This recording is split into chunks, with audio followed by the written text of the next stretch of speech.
If you've had a recent spiritual awakening, there's a good chance that by now you're pretty overwhelmed with the amount of information out there. There are so many books, so many teachings all over the internet that contradict one another, that become very confusing, and you'll read one teaching that you think resonates with you, and then you'll read another book which totally tears down that idea, and it just becomes this minefield. I've been on the spiritual path, as many of my subscribers will know, for about 25 years. My dad was a meditation teacher, and he was taught by a very, very advanced teacher known as an avatar. So when I was born, when I was about 6 years old, I got into all of this stuff. In today's video, I'm going to be laying out a step-by-step guide on exactly what I would do if I'd come to the spiritual path today. So to begin with, the first principle that I want to share, it's related to knowing the destination.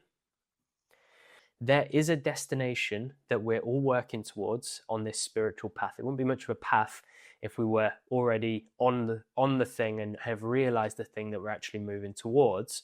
It's very much like a mountain. You can be on the mountain, let's say Everest, hiking up the mountain, and you're already on that which you're seeking, but you've not reached the pinnacle of that which you're seeking. There is more to experience of the mountain. This is very much the same in terms of the destination. And what I'm really talking about, which you've probably guessed by now, and I'm probably going to scare you off with this, but please don't run away, let me explain, is God. Now, every single major religion, bar Buddhism really, and pretty much every saint who's become totally God realized says the same thing, that there is one truth, and that truth is what many people call God. Now, you can change that word and you can use the word divine, you can use the word universe, you can use the word super consciousness. It doesn't really matter. These words are never gonna, to the full extent, explain something that is totally beyond our ability to comprehend or perceive. But what they really mean is that there is a vibration, an energy, a being, something that is the fundamental substratum to everything in existence. Now that might sound a little wordy, but ultimately there is a truth behind this reality. There is something that we're trying to understand more and more. Now, not with the human mind, but experientially realize. And it is who we really are.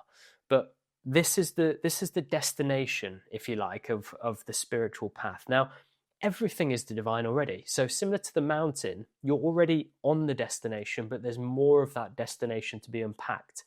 This is already the divine. However, it's not the totality of the divine. I'm not seeing the divine in the divine's fullest extent through this pen. So there is a destination to the spiritual work and to the spiritual path. And that is really, really important to have fixed in your mind, because you will start to realize that there are many teachings, there are many practices and areas to spirituality that take you off down different avenues, and some of them are very valuable. Others pull you away from this North Star. They take your focus totally away from the pinnacle and the peak of the mountain, which is the divine. And whilst that isn't inherently a problem, it wastes your time. It gives you something to become totally engrossed in that isn't what you're trying to work towards. It's like if I was driving from one side of the UK to another side of the UK, and I started thinking on the way across, I want to go and see Land's End at the bottom, I want to go and see John O'Groats right at the top. It's wasting time. I'll probably run out of fuel and, in this case, have to reincarnate. So have it fixed in your mind. The whole purpose of you taking on this spiritual path is to come eventually, in this lifetime or another, to the total realization of the divine beyond name, beyond form, beyond everything, and merge totally with that truth. That is the fundamental first principle. Principle 2 is that there are different tiers to the teachings out there. And this is so, so valuable. I wish I understood this earlier. So the first tier is what are known as avatars. I've spoken about avatars before on this channel, so I'm not going to go super in depth on what avatars are in this video, but I'll give you a brief overview. An avatar is a direct incarnation of that energy which we're calling God, that knows itself as God at all times, has always known itself as God, and isn't on this journey that we are. As human beings, we're on a journey to the complete realization of who we've been all along. A divine avatar has come directly from source into a human form to share messages, to teach, to help uplift the consciousness of mankind. Now, their physical body that they take on is really just an illusion. It's just there to give us something to interact with directly and create a relationship with. But ultimately, they are the divine in human form. So the teachings that they share have come directly from the source. They're the closest to the truth. They are the absolute truth in terms of the teachings. Now, when the teachings get delivered, often by human beings who write books about them and share messages about them, they start to get diluted and the messages get lost, or there's slight mistruths that get put in there. So it doesn't mean that every single word that an avatar has ever said is the complete truth, because if they've said it directly, then it is. But if it's been added or written down or taught by a human being, then there's a chance that there will be mistruths within it or errors within it. And that's okay. But ultimately, from the highest possible point, the highest tier of teaching is that which comes from an avatar, because it's coming directly from God. And the avatars that I would recommend that you research into, and again, do take on board what I said about it, as it gets relayed by human beings. There, it's like Chinese whispers. There's mistakes, there's errors, and all these types of things. But Krishna was an avatar. Jesus was an avatar.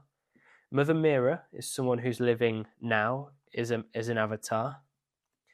And Shirdi Baba was also an avatar. Now, there might be some of you thinking, oh, was Buddha an avatar? Was this person an avatar? They were people who were and are human beings who evolved up to the highest level of becoming God-realized or enlightened. Avatars are different. Avatars come down and they've not got a journey to go on. They're here for a specific purpose. They've always known who they are. So these people here are directly from the divine, and their teachings are incredibly pure. Now, I would say that people like Jesus and Krishna, teachings from them, because they're so long ago, because they've been rewritten and changed and what have you, their teachings are probably going to be more diluted than, for example, Mother Meera's or Shirdi Baba's, because they were much more recent. Well, Mother Meera is alive now, and Shirdi Baba, I think, was alive in the 1800s. But what I'm really explaining this for is that if I was you and I was starting my spiritual path today, I would be looking first off at their books and teachings. Because unlike human beings who are evolving every day and their message might change, or they've derived a lot of their information from other books that they've read, this comes directly from God. So it is the whole truth. And oftentimes their messages are very simplistic. And what you'll notice about all of these people is that they all talk about the same thing, which is God. They basically echo in their own unique way that everything is God. You're working towards God. That is the North Star. That is the whole purpose of your life, is to, from a spiritual perspective at least, to come to the realization of the divine. So I would highly, highly encourage you, if you're serious about developing on your spiritual path and really, really making progress and cutting out all the noise, go directly to the Avatar's teachings. Go directly to Krishna, to Jesus, Mother Meera, Shirdi Baba, and really investigate all of what they taught. Read books about them. Really derive as much learning as you can from these people. The second tier, tier 2, would be human beings who have become God-realized. So 2 that I would recommend. One is the Shivapuri Baba, and the second is Ramakrishna.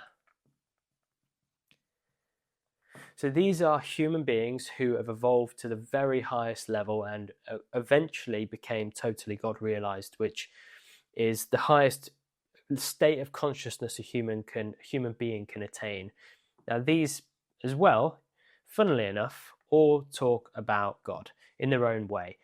So Ramakrishna, he devoted himself to Kali, which is the Divine Mother, and he understood that she was a representation within the Hindu faith of the divine, but it was a deity, a form of the divine that a human being can comprehend. So he devoted himself to Kali, but he knew at all times that really she was a representation of God, of the divine. Shiva Puri Baba, he just used to go directly to God. So he would just talk about meditating on God and devoting yourself and thinking about God all the time. So these two have amazing teachings. The Shiva Puri Baba, he had a main book written about him by a man called John G. Bennett. It was called The Long Pilgrimage, or Long Pilgrimage, I think it is. And basically he outlines his teachings, which are absolutely amazing. He calls it right life, and he breaks them down very simply. Ramakrishna, there's a book written about him. It's called Great Swan. I would highly recommend that you read both of those books. They're just beautiful. They take the direct accounts of these people and the way that they talk about the divine and their love for the divine and their simplicity in the path. That's what you'll notice about these types of players, let's say, in the spiritual game, is that the ones who have really, in my opinion, evolved to the very highest level are so straightforward, they're so simple, their mind is totally narrowed down and fixed on the goal, which is the divine. They don't go into all of the other areas of spirituality, energy work, Reiki, tarot, astrology. As useful and as valid as those things are, they just go straight to what the goal is. They just go straight to the destination. And that's really the purpose of this video today. It's to give you the most direct kind of teachings and understandings. So that's tier 2 of people and teachings that I would recommend that you explore. Tier 3 are basically like the rest of the sort of teachers out there. So people on YouTube teaching the things that I just mentioned there, Reiki, tarot, astrology, all of those types of things. I'm not trying to beat down on those teachers or those things, but I'm just saying that they're not the very top tier of the lessons that you would gain the most value from. They're useful. They definitely have value. You know, there are amazing teachers in those fields. I totally understand and agree with that. But if you're just looking to cut through the noise completely and go to just what you need, go to the avatars, go to the God-realized saints. I don't even want to list out actually people within tier 3 because I think it's just adding confusion to an already complicated sort of field of work in terms of spirituality. So I'll just give you the tier 2s. What I will next explain to you is the practices. So let's go to principle 3.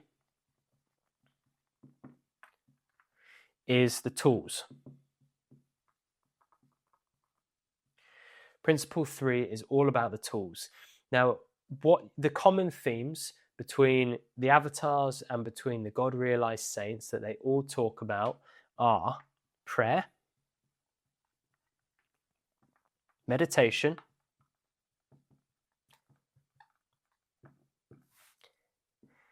mantra, repetition of the name of the divine, of God's name, let's just say. I'll explain these in a bit more detail as well. That's, you could say, japa there. And basically contemplation on God, on truth, on life, on God.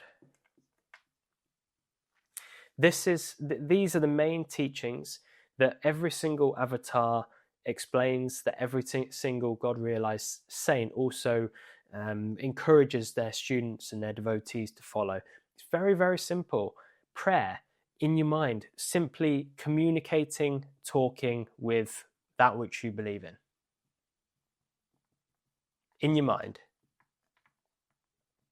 And you can do it out loud as well if you want, but predominantly it's taught in your mind because it's just more private. Meditation.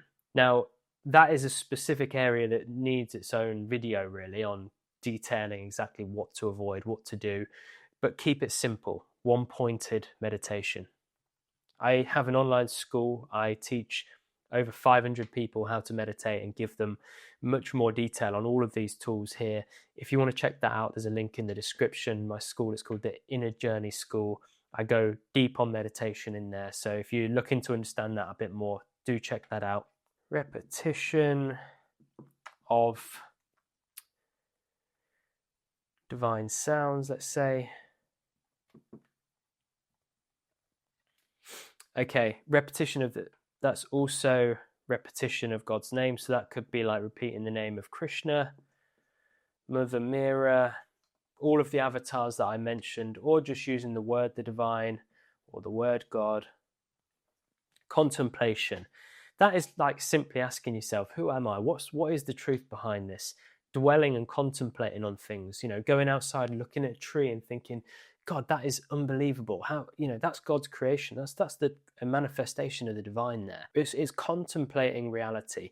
Anytime that you're contemplating the truth or the divine or the reality, it is actually a form of meditation. All of these really are forms of meditation. So when you hear people saying you should meditate all the time, they're talking about really just moving between these different modalities of communication, these different forms of contemplating reality, meditating on the divine. That's what really people are talking about when they say you should be meditating all the time. But really what all of these are doing is they're taking your mind, and rather than it dwelling, let's say, on worldly life and then spiritual life, what we want to be doing is taking the mind so it's not like 100% just completely occupied with worldly life. What we really want to be doing is directing the mind eventually so it's 100% directed onto spiritual life, or as close to. Obviously we need to think and act in the world, so it's never going to be 100% all of the time, but as much as we can, we want to be directing our mental energy towards the spiritual life, whilst the physical energy, so our physical self, is more occupied in worldly life. So physical. And what this means is that you're driving to work. Rather than driving to work, you're not listening to the news on the radio, you're praying to the divine. You're contemplating truth. You're either repeating the name of Krishna or whatever symbol or expression of God really appeals to you. So it's all about redirecting our mind back to the spiritual life, which we've totally forgotten. And this is really the whole point behind the spiritual path, is that we are playing this role as a human being. We're here and we're playing this role as a human. But actually, beyond this human being, we are the divine. So we're actually all things, right? We're not confined just to this role as a human being. We are absolutely everything. But because we've played this role of a human being over and over and over again, through many, many lifetimes, many, many mistakes, we've become so conditioned and of the belief and so programmed that we're a human being, and that this is my body and this is my name and these are my interests and this is my family. We've forgotten the divine aspect to ourselves. We've forgotten where we've come from. We've forgotten who we really are. So what you'll notice about all of those different modalities that I listed out is that they're all about kind of unwinding that programming and remembering again who we are, what we are. We are the divine. We have been, we are, we always have been. We've never not been, but we have not been in terms of our remembrance of it. We've forgotten. Okay, so principle 4 is about common pitfalls. Principle 4, avoid these common pitfalls. So the first common pitfall is rabbit holes. As I touched on earlier, there are so many different pathways, tools, practices. Stick with the ones that I listed out before. As I keep coming back to, and it's important that I do keep coming back to it to really emphasize it, all of the avatars, all of the God-realized teachers talk about those 4 or 5 different tools as ways of connecting with truth, connecting with the divine. Stick with them. your mind will get very, very bored very quickly, and it's so used to just having total free reign of saying, oh, I want to try this now, or I'm bored with that, I want to try this now, or I want to try this. It wants to be hopping about and trying lots of different things. Try to really discipline yourself to pick those 4 or 5 different tools, and every single day just do those things. Your mind will want you to go on these different courses and explore this different type of spiritual teaching and this different thing, and there'll be very compelling reasons why you should do it. You'll be feeling drawn to it, or a friend will say, oh, I just went on this course the other day, do you want to give it a go? Try to let all of that go and just stick with what you know is absolutely correct, because you know it's correct, and you know it's correct because the avatars talk about it. The second thing is getting hung up with experiences. Experiences come and go on the path, and they're very valuable. They help us to experientially know that there's more going on, experientially know that we're making progress. But if we become fixated on the experiences themselves, we favor and actually end up meditating on the experiences rather than on the divine. Yes, they're a manifestation of the divine, but we forget the goal and we become consumed in, oh, when's this next thing happening? We then start sitting down to meditate, not because we want to know God, but because we want to experience a slither of God, because all the experiences that we have are aspects of the divine, if you think about it. If everything is the divine, then everything that we experience is a degree of the divine. But we're after the totality. We want to know the divine at its ultimate state. And so if we fixate on or become attached to experiences, we're kind of limiting ourselves. So it's best to let go of the desire to want experiences. If you do have them, be very grateful for them, enjoy them, allow them to change you, or to know that you're changing through them, but don't fixate on them. And finally, principle 5, walk with fire, humility, and gratitude. What I really mean by this, when I say fire, I mean be determined. Be extremely disciplined. Develop your discipline. Develop your intent and desire for the divine. Through the development of these attributes, we drive ourselves forward. We propel ourselves forward.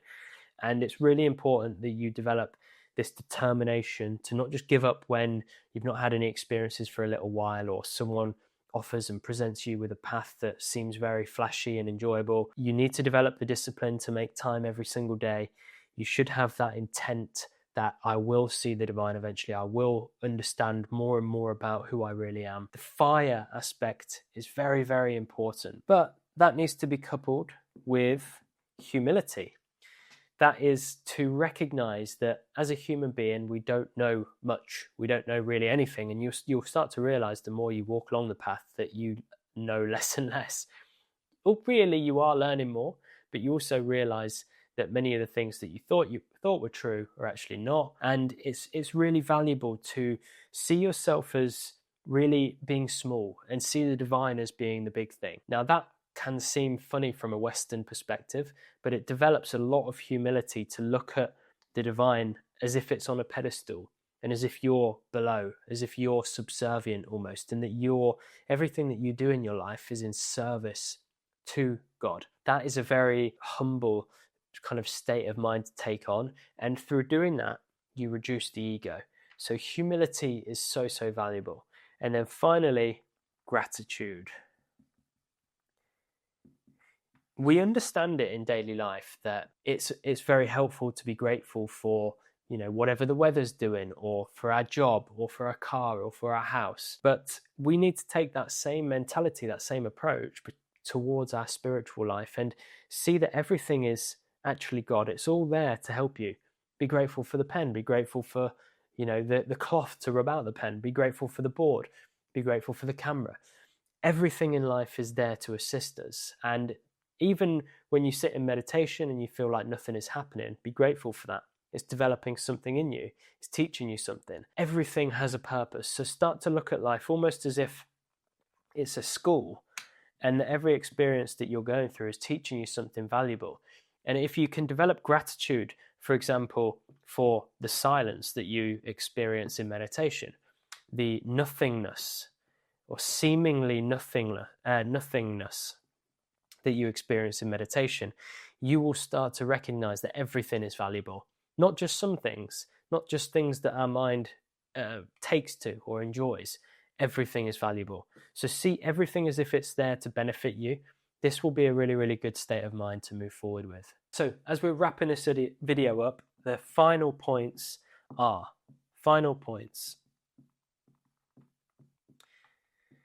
stick to avatars and God realized saints. Meditate / use the recommended tools.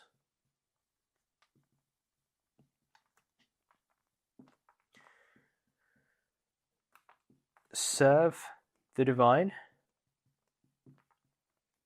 and keep that North Star clear in your mind.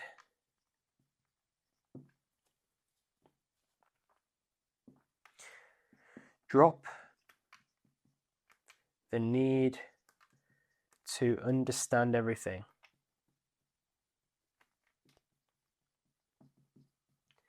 And the final point that I didn't actually bring up in the main bulk of the video is to keep / have divine company.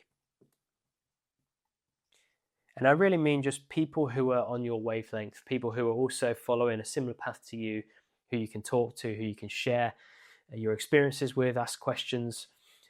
If you need help with that, if you're looking to find yourself spiritual company, then by all means check out my online school. I'll leave a link in the description below. But failing that, thank you so much for watching, and I'll see you on the next video.